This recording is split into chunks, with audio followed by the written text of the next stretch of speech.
LSS പരീക്ഷകളിലെ പ്രധാനപ്പെട്ട ഒരു വിഭാഗമാണ് മാത്സ് ചോദ്യങ്ങൾ. എല്ലാ വർഷവും ചോദിക്കാറുള്ള തിരഞ്ഞെടുത്ത 10 മാത്സ് ചോദ്യങ്ങളാണ് ഈ വീഡിയോയിൽ ഡിസ്കസ് ചെയ്യുന്നത്.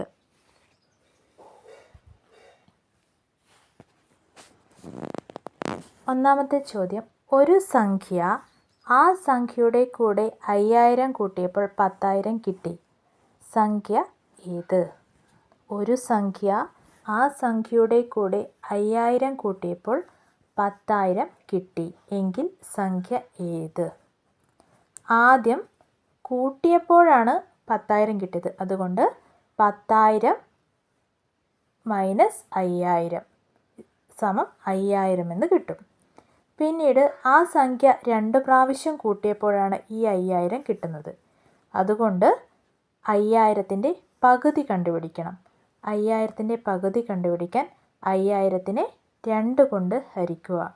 അപ്പോൾ 2500 എന്ന് ആൻസർ ലഭിക്കും.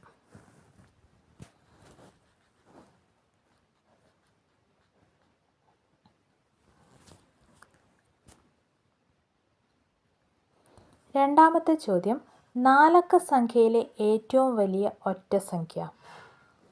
ഏറ്റവും വലിയ 4 അക്ക സംഖ്യയാണ് 9999.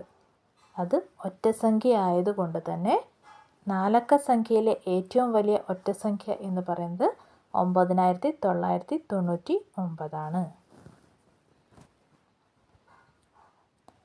മൂന്നാമത്തെ ചോദ്യം, 9999 എന്ന സംഖ്യയിലെ നൂറുകളുടെ എണ്ണം എത്ര?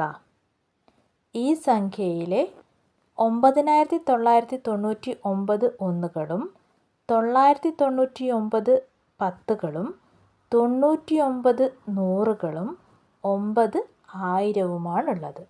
അപ്പോൾ 9999 എന്ന സംഖ്യയിലെ നൂറുകളുടെ എണ്ണം എത്രയാണെന്ന് ചോദിച്ചാൽ 99 നൂറുകൾ.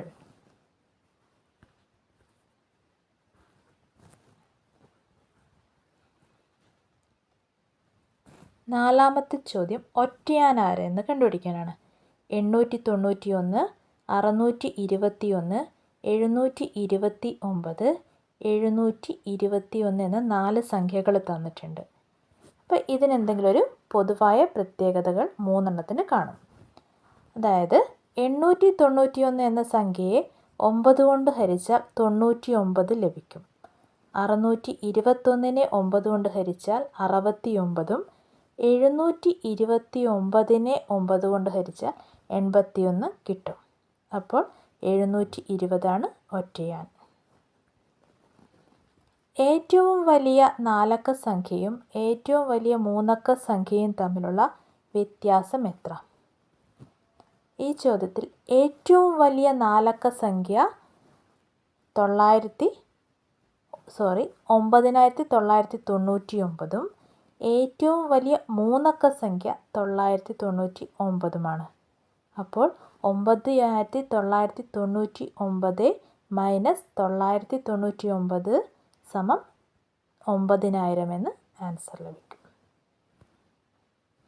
5000 എന്നത് എത്രാമത്തെ ഇരട്ടസംഖ്യയാണ്? ഇരട്ടസംഖ്യ എന്ന് പറയുമ്പോൾ 2 ഇടവിട്ട് 2, 4, 6 അങ്ങനെ പോകുന്നത്. അപ്പോൾ 5000 എത്രാമത്തെ ഇരട്ടസംഖ്യയാണെന്ന് കണ്ടുപിടിക്കാൻ 5000നെ 2 കൊണ്ട് ഹരിക്കുക. അപ്പോൾ കിട്ടുന്ന 2500 ആൻസർ. 6, 9, 8, 5 എന്നീ അക്കങ്ങൾ ആവർത്തിക്കാതെ ഉണ്ടാക്കാൻ കഴിയുന്ന ഏറ്റവും വലിയ 4 അക്ക സംഖ്യ ഏത്? 4 അക്കങ്ങളാണ് തന്നിട്ടുള്ളത്. 6, 9, 8, 5. ഈ സംഖ്യകളിലെ ഏറ്റവും വലിയ സംഖ്യയാണ് 9, പിന്നീട് 8, പിന്നീട് 6, പിന്നീട് 5. ഒരു 4 അക്ക സംഖ്യയോട് അതിൻ്റെ ഇരട്ടി കൂട്ടിയപ്പോൾ 6666 കിട്ടി. സംഖ്യ ഏത്? ഇവിടെ ഒരു 4 അക്ക സംഖ്യ ഒരു പ്രാവശ്യമല്ല 3 പ്രാവശ്യമാണ് കൂട്ടുന്നത്. അതുകൊണ്ട് തന്നെ 6666നെ 3 കൊണ്ട് ഹരിച്ചാൽ കിട്ടുന്ന 2222 ആൻസർ.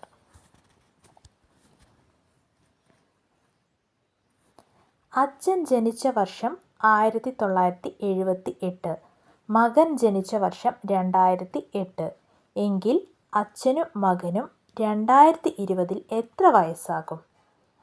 ഇവിടെ അച്ഛൻ്റെ വയസ്സ് കണ്ടുപിടിക്കാൻ 2020 നിന്ന് 1978 കുറയ്ക്കുക. അപ്പോൾ 42 വയസ്സെന്ന് കിട്ടും. മകൻ്റെ വയസ്സ് കണ്ടുപിടിക്കാൻ 2020 നിന്ന് 2008 കുറയ്ക്കുക. അപ്പോൾ 12 വയസ്സെന്ന് കിട്ടും. അച്ഛന് 42 വയസ്സും മകന് 12 വയസ്സുമാണ് 2020